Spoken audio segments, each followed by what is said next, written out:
Hi, everybody. I'm Bob Bowman, Editor-in-Chief of Supply Chain Brain, and I want to welcome you to this special webinar on trends in integrated planning, presented by Anaplan.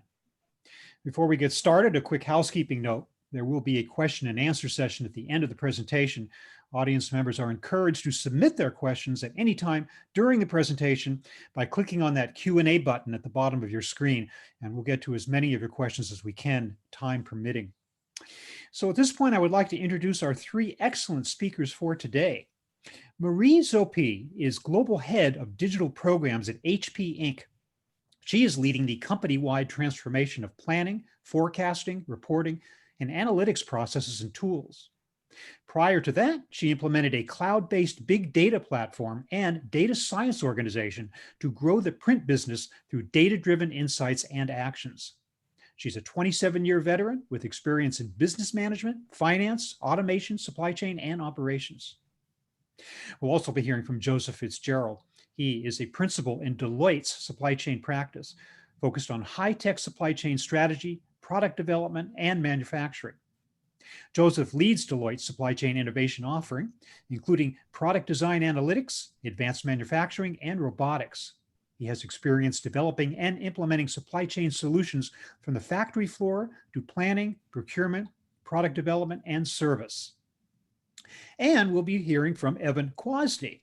He is Global Vice President of Supply Chain Solutions at Anaplan. He brings a decade and a half of experience spanning supply chain consulting, software, and hands-on industry experience across a range of industries. He's responsible for Anaplan's supply chain offerings, working with current and prospective customers to define solutions to address their supply chain challenges and helping them to achieve their expected top and bottom line outcomes. So with that, I'm going to turn it over to Evan Kwasny. Evan, take it away. Great. Thank you very much, Bob. Really appreciate the invitation for today's discussion. So what we're going to be doing today before we go into the webinar is spending a little bit of time talking about the trends in integrated planning overall. So first off, one of the things that's actually quite important is that as we're emerging from the pandemic, I think one of the things that has been quite interesting is that leaders across the board are facing both a mandate to balance cost cutting with revenue growth, such as bringing new products to market or re-entering and relaunching some of the capabilities and delivering better customers' experiences. However, there are a lot of areas where companies continue to feel and believe that they're falling short with creating that real-time integrated insight and modeling to understand the actual hard dollar costs and opportunity costs for running their business. So many companies that we're seeing now are really looking at capabilities across the board to understand business performance better, plan and forecast those modeling capabilities, and meet some of the structured reporting and compliance obligations. The challenge that we're seeing often is that time being spent on some of those right tasks? And given the traditional approach of using functional capabilities, oftentimes what's happening is that when there's a lack of that centralized platform for this type of activity, more than half of an organization's planning time is spent either collecting data or validating that data. That's particularly challenging when you're looking across systems, when you're looking at introducing new products or bringing together data that historically may not have existed and connected from one capability to another. And lastly, as a result of those two pieces coming together, where we're trying to drive this growth and these outcomes, yet we still are spending a lot of time actually validating that result. What we're also seeing is that majority of new projects moving forward will actually start extending that scope from an integrated planning capability and bringing together some of those domains between finance and other areas in the enterprise from a planning capability spanning sales, supply chain, finance, workforce, et cetera. And so as we look at where integrated planning is going, I think there are a couple of things that are really interesting. First and foremost, this is fundamentally a very new space. And what we're seeing is that there are a lot of more connections. Is it between different functions, across traditional software tools, or breaking down internal and external functional silos within an organization to make sure that we can create that right integrated planning and integrated decision-making experience for end users in the integrated planning tool. However, I do want to point out is that because this is new, the current best practice is that there is no best practice yet. And what we're starting to see is that all the different functions are valid connection points as different teams are coming together. Next, the role of finance leadership is a really differentiating ingredient this time around. As we mentioned a few moments ago, as everyone is emerging and we are looking at balancing cost reduction and growth opportunities, one of the things that is different this time around is that the finance function and finance leaders are a central stakeholder in this process, and they're really helping drive a better focus around that integrated planning capability set, because it's all about the business outcomes that are being able to be achieved, not the traditional business intelligence or analytics-based approach. And last but not least, where we see integrated planning going is that early adopters are really focused on a couple of key things. Foundations, those outcomes we talked about just a moment ago, and giving themselves the agility necessary as they're starting to drive their transformations. What that really means is that across the board, we're seeing a lot of organizations that are walking before they're running. They're building some of those foundational capabilities, be it between source systems, automation of traditional tasks or reporting, and building the right dashboards just to get a foundational starting point such that they can use that and build upon those successes as they go along. So here at Anaplan, that's something that we refer to as the honeycomb effect, where we're able to combine financial and operational capabilities together and help you orchestrate enterprise business performance. We've been doing this now for a little bit more than 10 years, focused across finance, sales, supply chain, and human resources, just to name a few. And that's what we talk about here when we talk about Anaplan Forward. With that, what I'd like to do is I'd like to turn it over to Marie Zoppi and Joe Fitzgerald to talk about, as an early adopter driving this integrated planning capability, their experiences bringing those together. Marie, Joe? Thanks, Evan. And thanks everyone for the opportunity to speak to you today on a case study where we're perhaps creating best practices or have been creating best practices over the last year. If we can move this slide forward, please.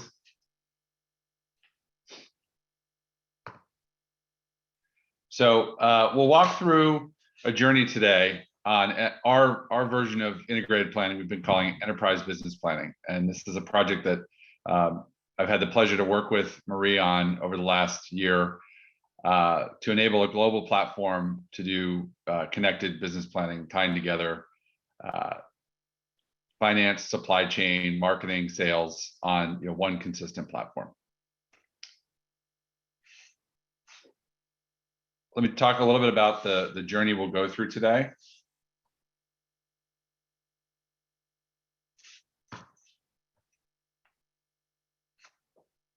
So first, we'll cover a little bit of the vision of the overall project and what do we mean by enterprise business planning and Marie's vision inside of HP. Then we'll touch a little bit around the ingredients to success, what really needs to be true to drive good outcomes and good business benefits in a program of this nature. Third, there's always questions about how do you approach this. So we'll talk a little bit about the approach and how do you manage through a big unwieldy program, connecting people in a way that they've never been connected before. Fourth, we'll obviously talk about some outcomes, and then fifth, some lessons along the way. This has not been, without its twists and turns. So we'll kind of share some advice as you go forward and consider things in your own organization. And then we'll open it up to Q&A. So with that, let me let Marie speak a bit about the vision. Thank you, Joe, and hello, everybody. So before I dive into the vision, I wanted to tell you about HP a year ago. So when we defined that vision, HP was running a very inefficient planning and forecasting process. We were basically fitting right into event statistics. So hopefully what I will describe to you now will resonate with you. So first, our operations plans were disconnected from our financial plan. Our long-term plans were not necessarily anchored into the reality of the short-term plan. And although this disconnect would create some reconciliation and then organization checking each other and making sure that others were making sense, or the plans were making sense. And most of it was done in Excel spreadsheet with every model owner empowered to define their own forecast methodology, their own level of automation based on their skills, right? Or even their metrics definition.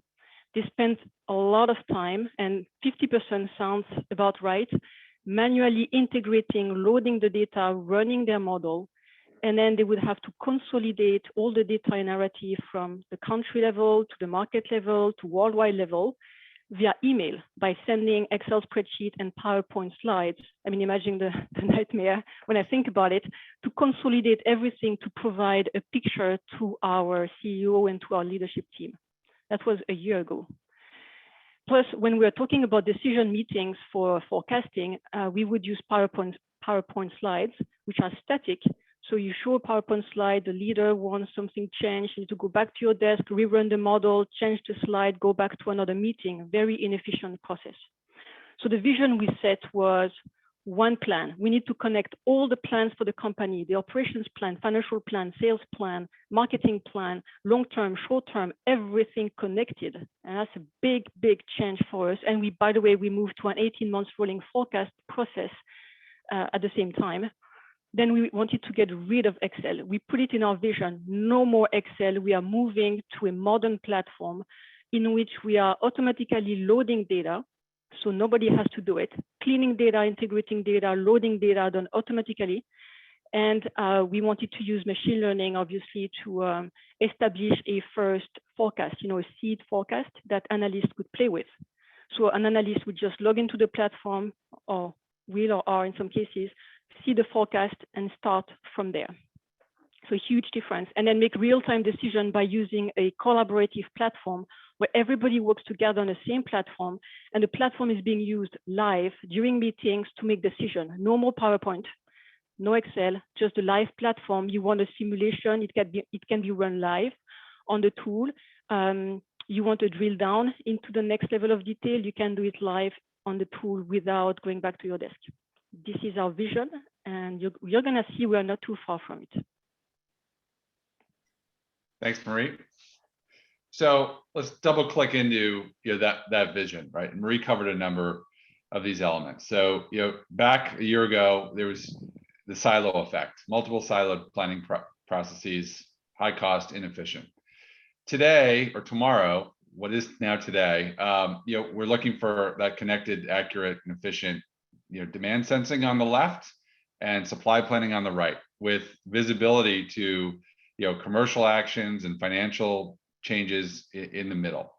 And so this is kind of our EVP anchor graphic around that connection between customers and markets on that left to detect, sense, and understand what's going on in each business and each geography. Roll that up quickly into the core, which is the blue circle.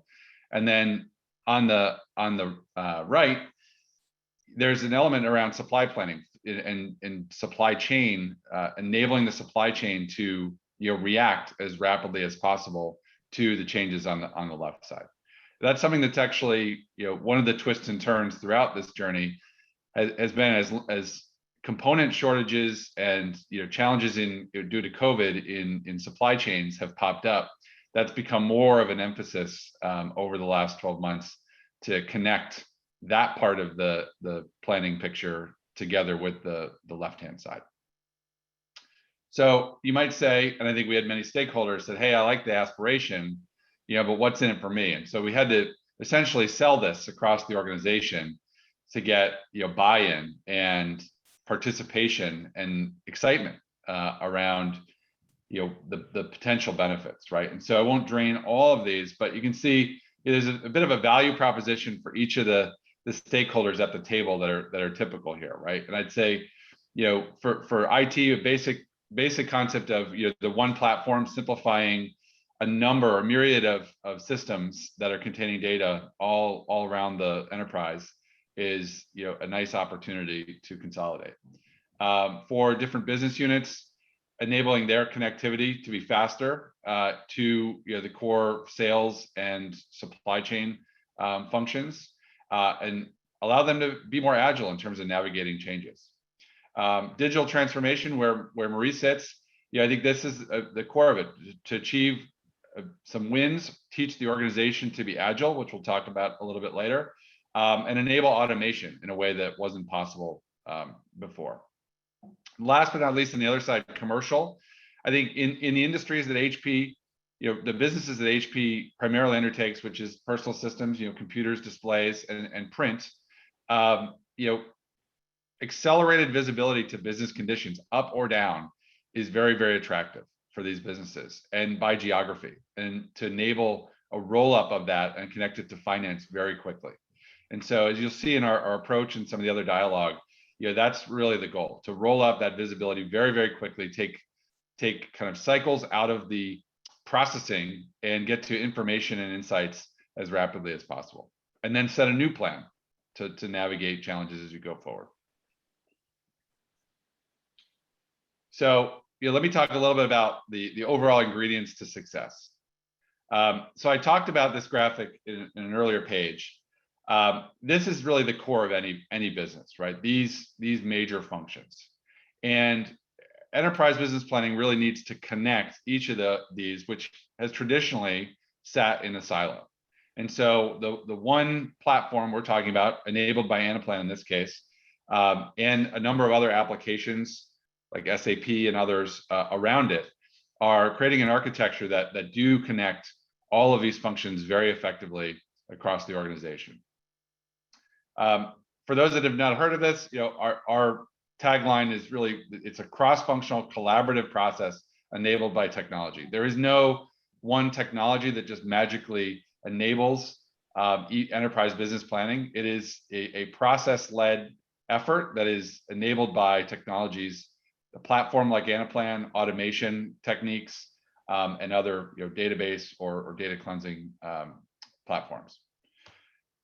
If I think about the left, there's a fundamental need to connect customers and markets, sales motions, CRM information, just all different information and data about your customers and your customer relationships to that core, right? Classically, there are days or weeks or batch processes giving you information about your customers. It's usually often very slow, especially in different geographies when you get down to the local level in a global business.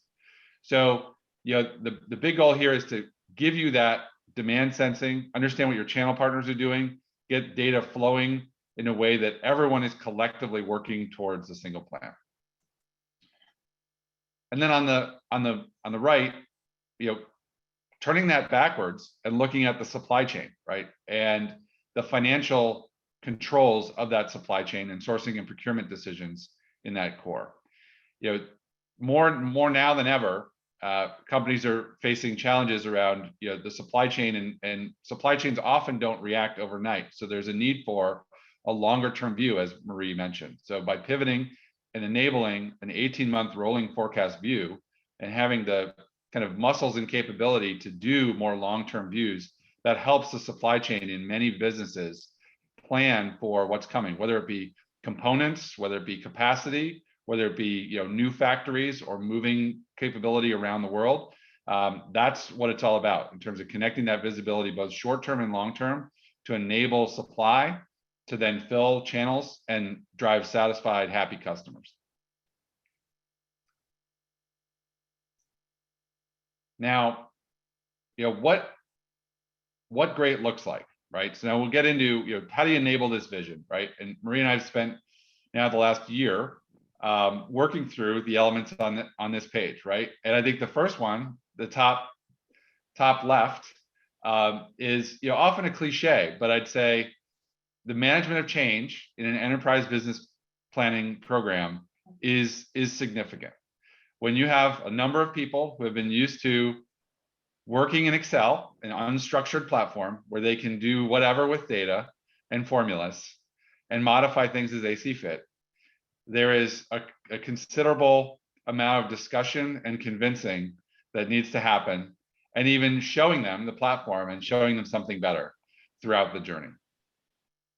Typically, one of the selling points to get them to jump over that hurdle is some form of automation, some form of saving them time and frustration with data around validation of data, trusting the data, getting better, more timely information, not out of date information, that makes their work life better, more interesting, and more of a satisfying experience.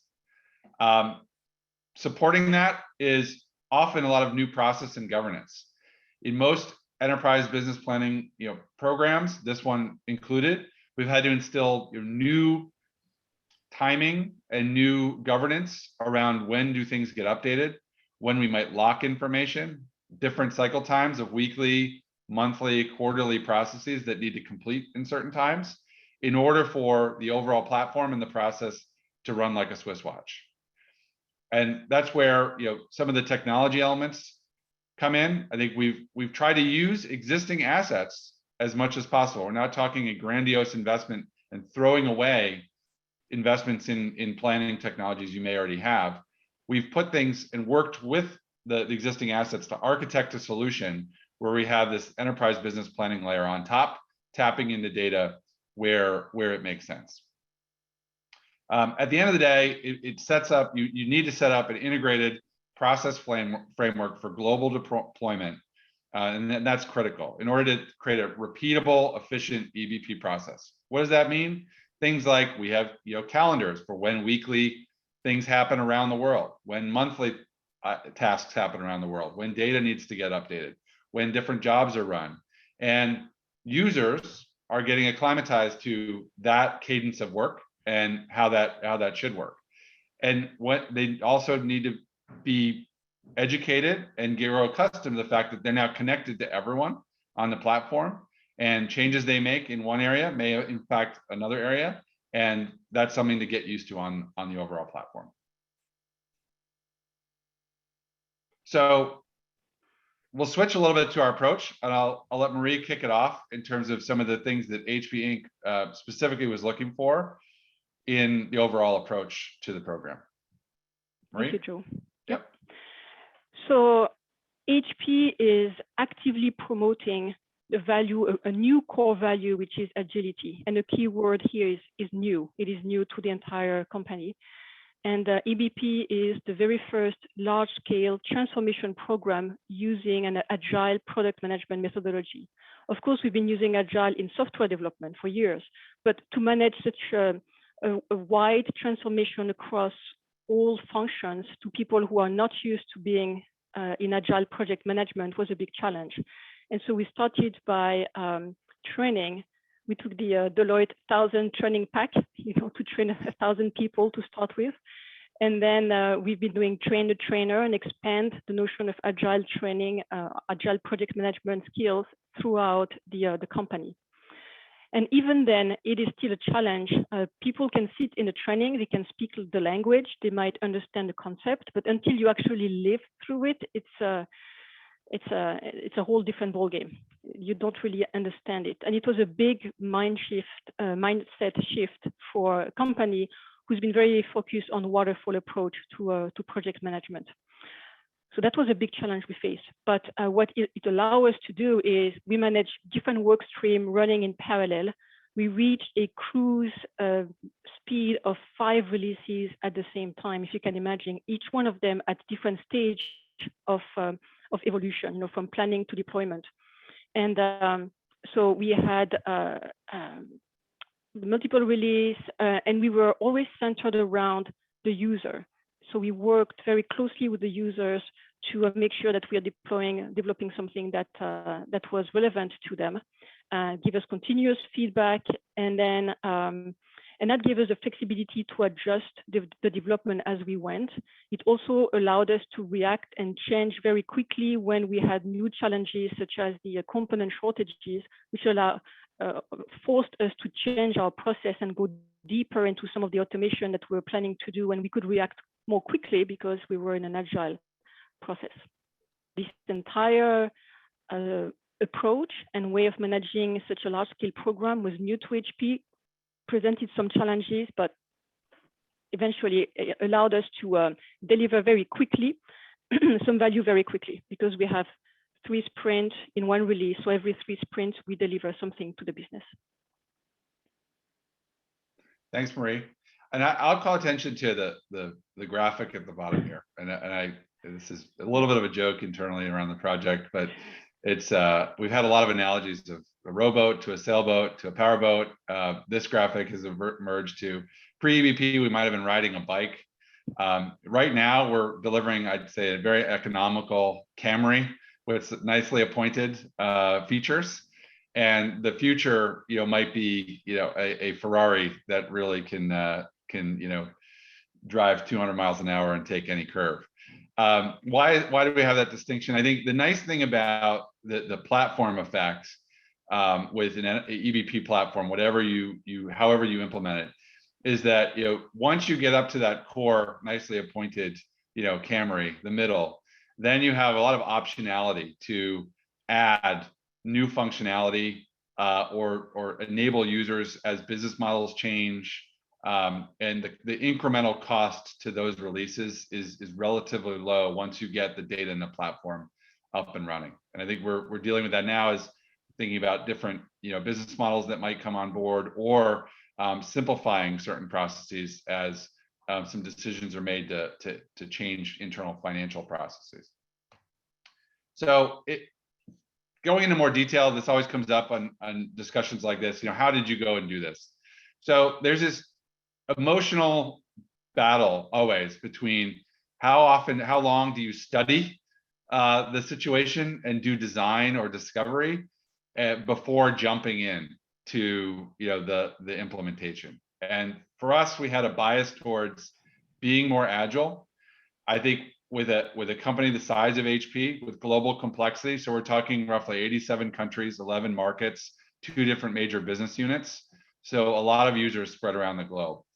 We made a decision that we're going to essentially cap discovery at about 12 weeks, and we're going to do a very accelerated sprint to learn as much as possible in the areas that are important around pain points, and really questioning what are the business outcomes you're trying to manage to, how are you measured in terms of those business outcomes, and what is the information, KPIs, data you need to manage to those outcomes. Really, those 3 core fundamental questions in different functions. And so as I load this up, we spent 12 weeks in discovery doing some basic assessment and design and architecture and forming an implementation plan with 2 major decision points. We really did not focus on massive discovery of the current state because we knew we had to get to something different.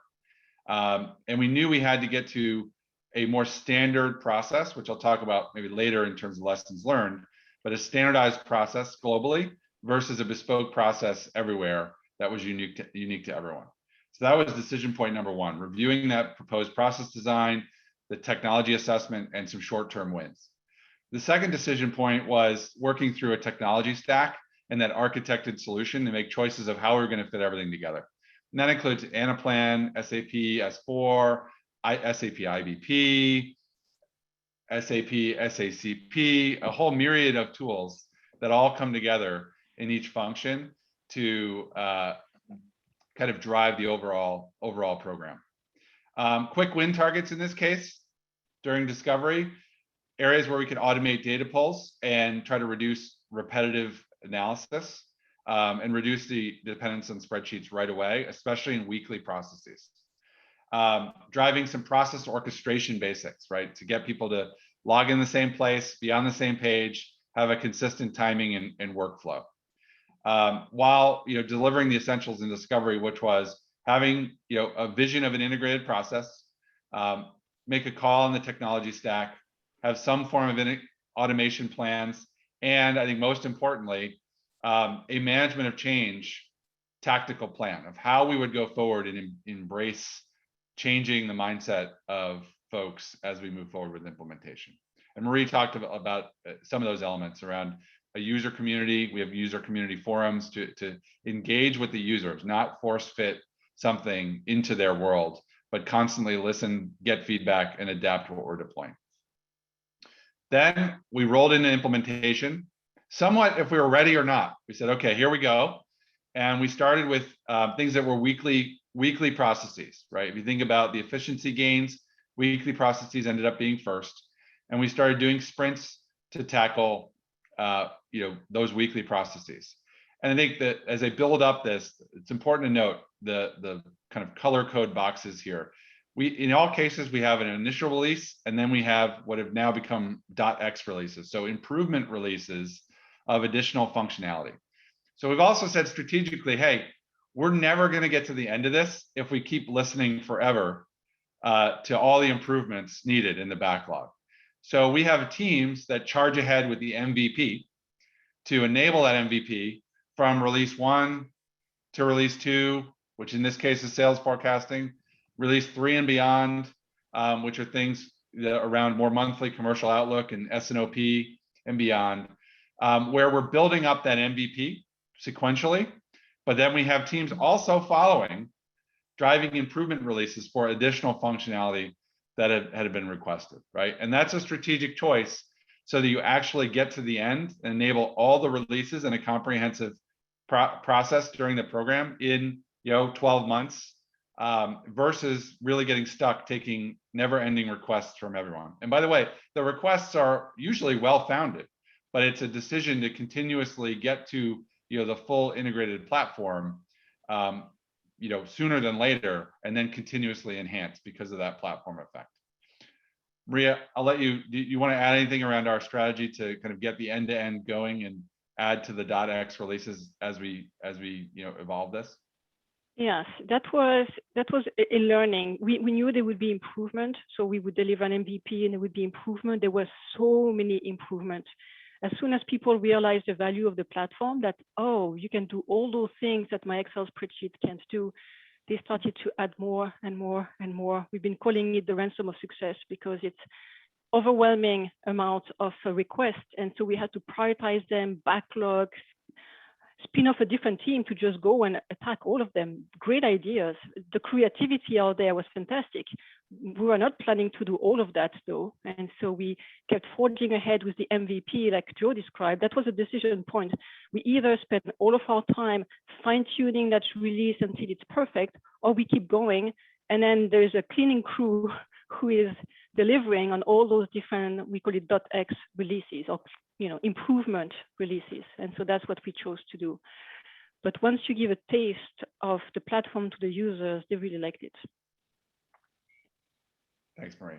So I'll leave you teed up here for some of the outcomes and talk a little bit about where we've landed so far and where we're going, and then we can talk about some of the lessons learned. Sounds good. So we are not done, right? We are maybe halfway, I would say, through our journey. And so what we have done so far, what is working, and so remember we set the vision a year ago, so last July, and then we had the 3 months of discovery. We started development maybe September, I think it was, Joe, October. That's where we actually started the development. And so in that time frame, we were able to automate what we call our weekly business management.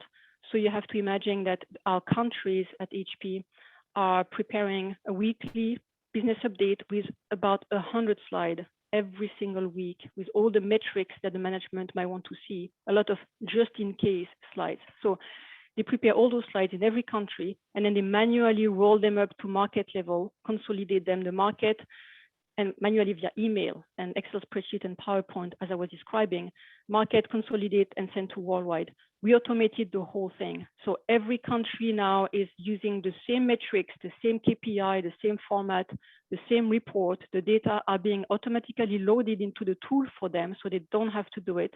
The slides, there's no more slides. The tool has the dashboards that they need. And then the just in case slides become drilled down, or using the platform to see a different cut of the data. And so that was done country rolling up automatically to market with the exact same structure, and then rolling up to worldwide.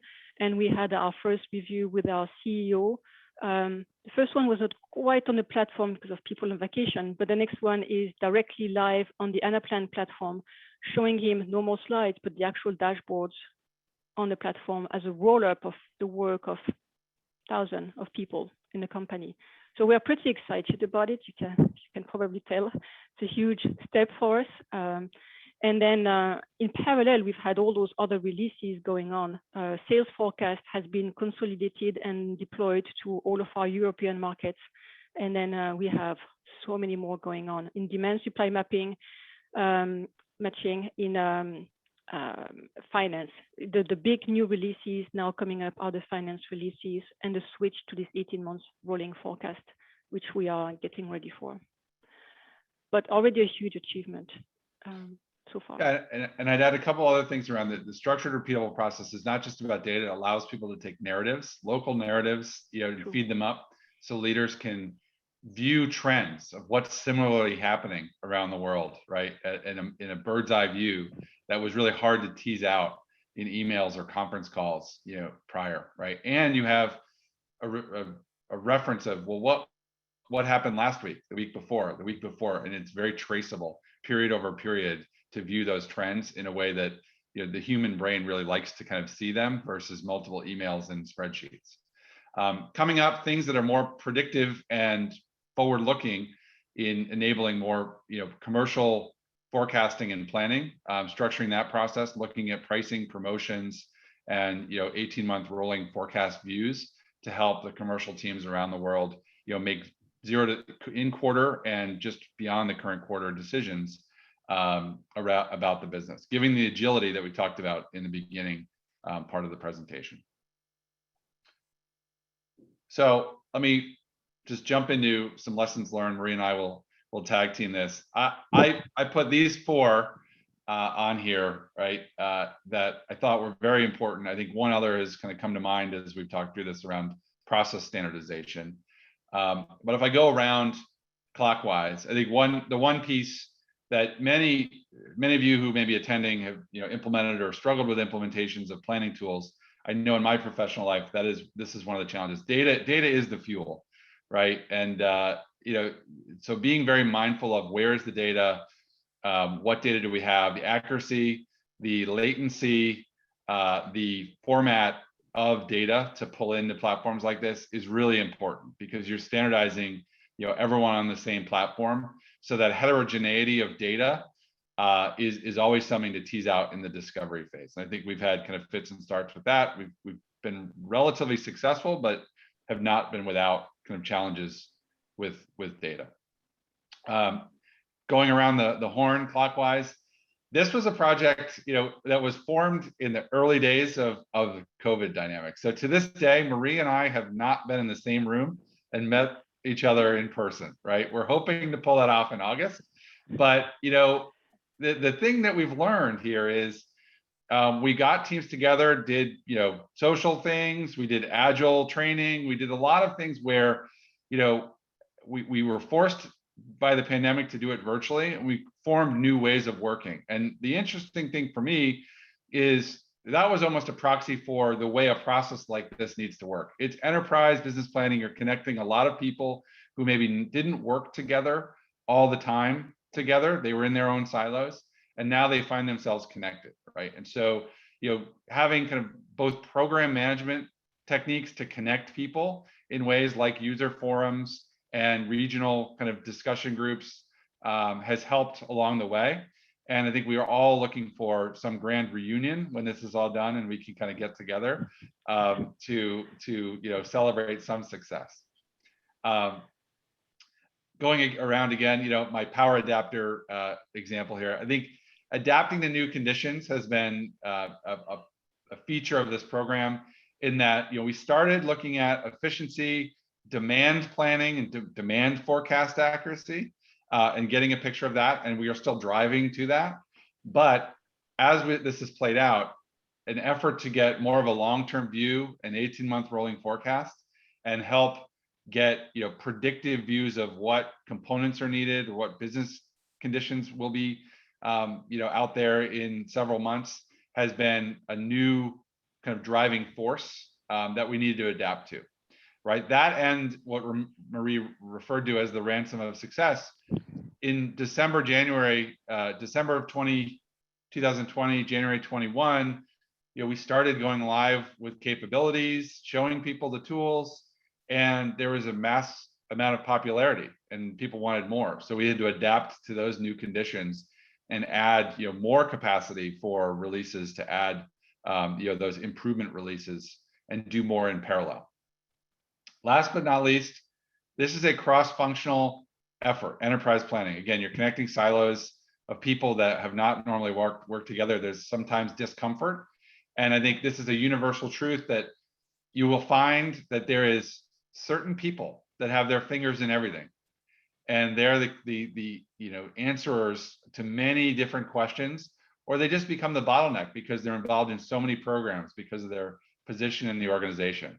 So I'd caution you from a transformation office to look at programs, in-flight programs, conflicts, have some general notion of who's involved, because resource availability can overall crumple your plan if you pull out that one resource that happens to be holding everything up, right? And I think we've also dealt with some of those resource contention issues at times. Maria, I'll turn over to you. You want to talk about any of the other issues, or maybe the process standardization question that I posed? Okay, so I agree with everything you said. The challenge we have is that we have many different transformation projects going on at HP at the same time, and delays in some of them impacted our schedule, but we were not allowed to move our schedule. We kept going with our schedule while other projects started to bump into us, meaning that at all the resources were basically, we have resources working on so many different projects at the same time that there was a pushback on you can't touch my data, it's just too much, my resources, it's just too much. And the data were moving from legacy system to their new final resting place, or the new platform, at the same time as we were developing our Anaplan platform. So we would start development with legacy data sources and then switching to the new one. And so managing all the different projects and realizing that there is a sequence. And if projects are being delayed, there will be consequences downstream, and we need to adjust the plan. Otherwise, resources and data will suffer. And to me, that was the two biggest challenges, was getting to the data, like having data ready at the right time from the right source, and having all the resources that we needed. The expertise, it's not about hiring resources for the project, it's about having the right expert and the right people involved in the process, so it gives it some legitimacy or credibility.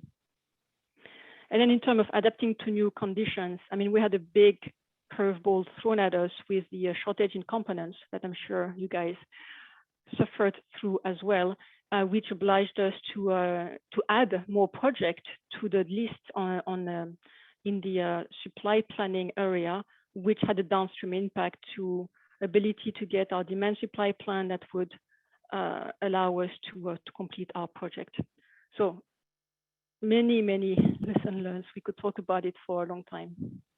I think that at the end of the day, having an Agile program has helped us adapt and constantly consider, okay, what scope do we work on? What releases do we accelerate? Which ones do we pump the brakes on? And how do we kind of adapt to each of those curveballs?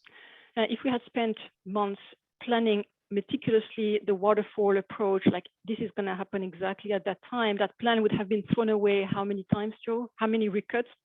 Probably 6 to 8 times, correct? Yeah. And all the work you put in the upfront meticulous planning and a waterfall approach is lost. You just lost the work because business conditions change. And so that's why Agile allows you to react quicker. So with that, I think we'll open up to Q&A, Bob. Thank you very much, Joe.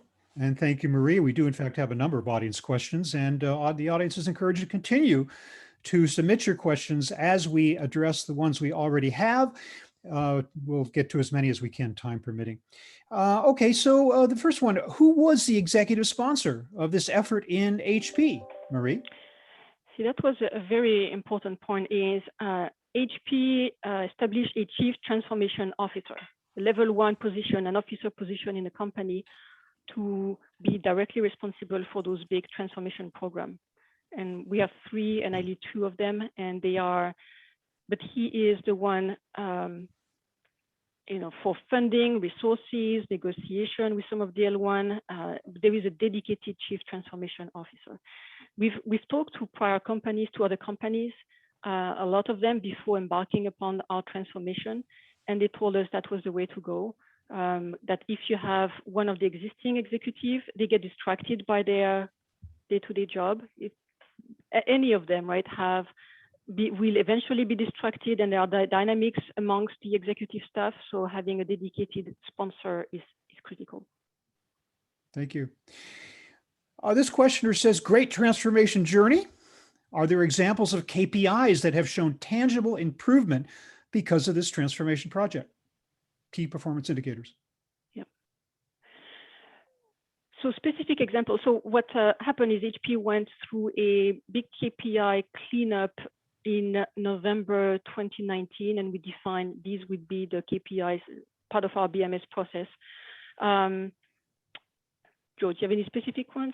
I mean, I think that the ones that we're now starting to kind of roll this out. So we're starting. So we've been rolling it out, and this leads into some of the other questions around markets or global, right? It takes some time when you think about global processes to get everything up in place. But forecast accuracy is obviously the number one KPI that we've been focused on.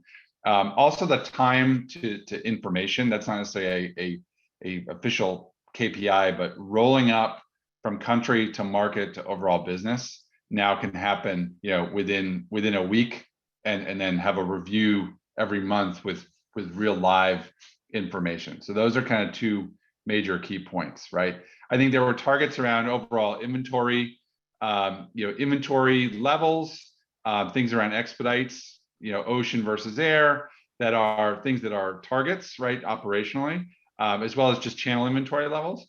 I'd say that the twists and turns that we've adapted to have probably changed the targets of those KPIs throughout because of the business conditions.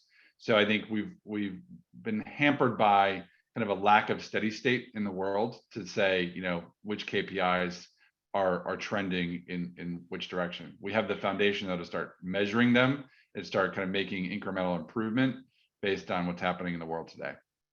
Yeah, the reason I was hesitating to answer is that if it's to improve our forecast, we are moving to a driver-based forecast, and we have 65 different drivers that we are gathering to better inform our forecast. So which one would be the most influential would be tricky for me to say at this point, but there are internal and external drivers that we are gathering to improve the accuracy of our forecast. So otherwise, what you said, Joe, is great. Yeah, actually, while we were talking, I thought of another piece of this, which is in the sales forecasting releases, we've started to implement AI and machine learning capabilities. And Marie mentioned to seed the forecast.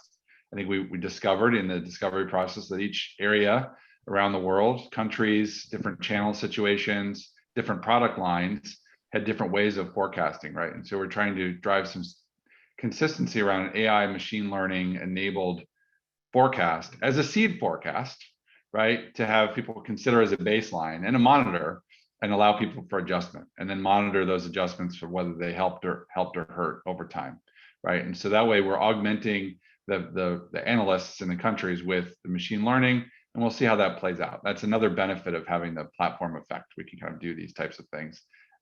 When you're in Excel, it's very, very difficult to try to do that. Okay, thank you for that. In the sprints, did you go by market or global, or actually what they're referring to in the implementation? Yes. So it's a very good question. We created a worldwide process, through a design committee that would work for everybody, but then we deployed it by market. And it was a choice. It was a big conversation, a choice point. It was a preference from our region leaders to go by main markets. Initially, it was even by country, because remember, we did a country level implementation and then a market level, but we rolled it out by country and market based on their readiness. If we had the data available, if the team were ready to accept, we had a list of criteria that we would use to prioritize. And then the first release took longer. We were careful, to roll it out carefully, because it was the first time people were seeing the platform. And then eventually now we go faster, where we have 2 waves, wave 1, wave 2, 5 market. That's why for release 2, we did 5 European market at once. Okay, great. How, again, I guess for Marie, how did you resource the program in AP while keeping the business running? Typically, we see that content experts are not available as they have to keep supporting the critical business deliverables. Exactly. Good point. Yeah. Yeah, that's Exactly. the Jenga. Right. That's the Jenga diagram. Yeah. Mhm. Yeah, that's exactly it. Yeah. So we had almost minimum resources for the program management, and we are relying on existing teams. So the way to think about it is we are transforming the way people do things. So the team who was providing some of those reports, like the 100 slide deck that I was talking about, some of those resources, we converted them, some of them from developing Power BI dashboard to Anaplan. So we trained them on Anaplan, right? But getting resources is definitely the struggle for the program. And then for the expert is exactly what we were talking about. The challenge of getting to the right expert is a negotiation. And I have to say, it's not, in some cases, we were told, stop talking to our team for 2 weeks. They need to focus on this year-end close. They need to focus on something. And then we would go back and re-engage. Agile is great, but it takes a lot from the users as well. So I'm not sure we have the perfect recipe. It's been a challenge. Yeah, great. Okay. Which came first, the EPB or the process definition and training? Definitely, we created the program, started with a vision. The very first thing we did was defining the vision. I was alone last summer, sitting at my desk with no resource, no Deloitte yet, and I put the vision on paper, and then we rolled up the entire thing once I got the vision approved, obviously, by the executive. So we created the program vision and then define all the processes and everything. Okay. Right, Joe? Joe, do you have anything to add there? Or we good? No, that's exactly it. Okay. Yeah. A couple of questions on sort of the same topic. One is a question of whether you found users receptive to the no Excel vision, asking where is their excitement and where is the resistance? And then I have another question from the audience saying that this particular questioner is part of a similar transformation program. The biggest challenge they're facing is user change management. People are so used to Excel's convenience to manipulate the data, it's very hard to convince them to change to the Anaplan platform. Any specific experiences or pointers you can share from the experience that can help us in our journey to embrace the no Excel vision? Yes. So migrating out of Excel is an emotional experience. It's not even hard, it's emotional. People created those Excel spreadsheets themselves. They are their babies. It's ripping babies out of the arms of those analysts. I cannot describe it more clearly. And so absolutely difficult. They are used to tinkling, to doing whatever they want with their Excel spreadsheet. And now we tell them, you need to be standard. Stop being so creative with your forecast algorithm. And remember, everybody thinks their Excel spreadsheet is the absolute best. And if you standardize, it has to be according to their Excel spreadsheet. So we work, so it's been a challenge, but what we did is first to design the standard process, we work with design committees, incorporating users the best we could, make sure enough people take a look at the future process, and then create something which is exciting enough, a product which is exciting enough that they want to move to the new platform, right? So it's convince them to move to Anaplan by creating a really cool functionality, automated data load, and not having to spend 50% of your time cleaning, integrating, and loading data was a big draw. And then having cool functionality built into the platform to make their life easier. And eventually we'll give them machine learning for the weekly, and we already are giving that to the sales team. So giving them new tools, something exciting to play with, and giving them some freedom on the platform. I'd add two quick notes. One, I think my thought on this, and this goes back to when we were even pitching the project to Marie to be the partner, right? Was look, my primary mission is to put something in front of the users that is better than what they do today, right? And so we think about that a lot in terms of design committees and hitting that goal, right? Secondarily, I think the standardization question is one that we're grappling with now, right? Around both certain countries need certain need certain things. So there's, as we make enhancements, where is there? And finally, management of changes in one of the questions here. That this, right? As Marie very graphically noted, that it's like ripping, their baby out of their hands. I think it's really important that to take new approaches. We have, videos, self-service learning. It's not your standard attend to training, get talked to before go live. We've been constantly engaging with users in unique ways, partially because of COVID, to handle the change management of this experience. Okay, Yep. thanks a lot. I guess this one to Marie. What are some of the expected business benefits generated from enterprise business planning? Just give us a little summary there. You covered some of it, I know, but see if we can't just sort of narrow it down. So efficiency, I guess, comes to mind. So we are so much more efficient and agile because we can react so much quicker to whatever change happens in the business. Instead of having all those heavy manual processes, you become more agile. You can now react if a country sees something, it can be rolled up very quickly to the worldwide level, and we can really adapt our plans better. And then the efficiency leads to eventually accuracy. So our big goal was improve the accuracy of our forecast, and that has huge benefits to the entire company. Savings, better revenue forecast. I mean, I don't need to describe the whole thing, but it's accuracy is one of our biggest benefits, and it's one of our top objectives. The two main metrics for the program are cost savings, of course, and forecast accuracy. Okay, thank you. Maybe for Joe, we've all heard a lot about artificial intelligence and machine learning solutions in planning.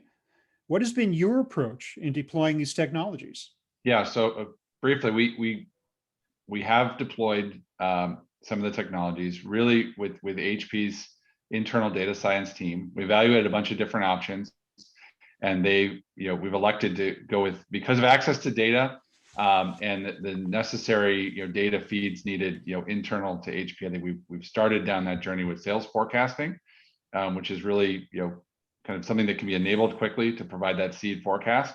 And we've done it with an internal modeling team with a variety of different AI and ML type algorithms that the team has kind of tested, verified, and then launched in different markets. And that is something that will evolve over time. I think we've coached the teams to say, okay, let's constantly be looking for accuracy and improvements, and then what might we change the modeling, change the approach, change the data set, and have it evolve with the overall business. Okay, thank you very much for that. I guess maybe a quick, leave us with a final takeaway from both Marie and Joe in answer to this question. How would you advise others to get started on a transformation of this nature? Marie, why don't you start with that? Okay. So I think first realize that the transformation will be painful. To be very excited, biggest adventure, but it will be painful. It will take longer. It will cost more money. It will be more challenging that you can forecast or imagine. Now, to set it up, executive sponsorship is number one. We had to have the right executive sponsor. We talked about having a chief transformation officer dedicated to not this program, but to the transformation efforts at HP. And that is critical. And then we are giving painful, but every other week update to the executive committee of HP to make sure that they are aligned, completely aligned with the decisions we are making, with the changes we are driving. So alignment with executive sponsorship is critical. Having a fantastic PMO, Deloitte is providing an amazing PMO, a program management office. 5 releases in parallel, guys. I can't tell you how complicated that is to manage. It is absolutely crazy. Different speed, the dates, I can't keep up with the spreadsheet and all the action items. And we are coordinating thousands of users across the 5 releases. We are moving everything at the same time, from finance to the regions to the demand supply planning organization. It's all over the place. It is mind-boggling. So having a very strong PMO dedicated is critical. Okay. Yeah. Let me just go. Joe, you have 30 seconds to impart your life last lessons. thing, I think it's very non-scientific. Chemistry of your leadership team. So Marie and I get along quite well, right? And we can kind of navigate through anything, as everyone really wants to constantly tell you no. And we have to work around that. And our core leadership team. So the PMO and the core leads are enabled, super smart people to get the job done. We can't micromanage everything. So you need to have that chemistry to do a transformation like this. Okay, fantastic. Well, we are out of time, and I'm so sorry that we're unable to get to all these great audience questions. I'm sure that our speakers would be happy to answer them offline. However, I do want to thank our three fantastic speakers for today: Marie Zopi of HP Inc., Joe Fitzgerald of Deloitte, Evan Kwasny of Anaplan. Thanks to all three of you. Thank you so much, audience, for listening in and for your great questions. And everybody, have a great day.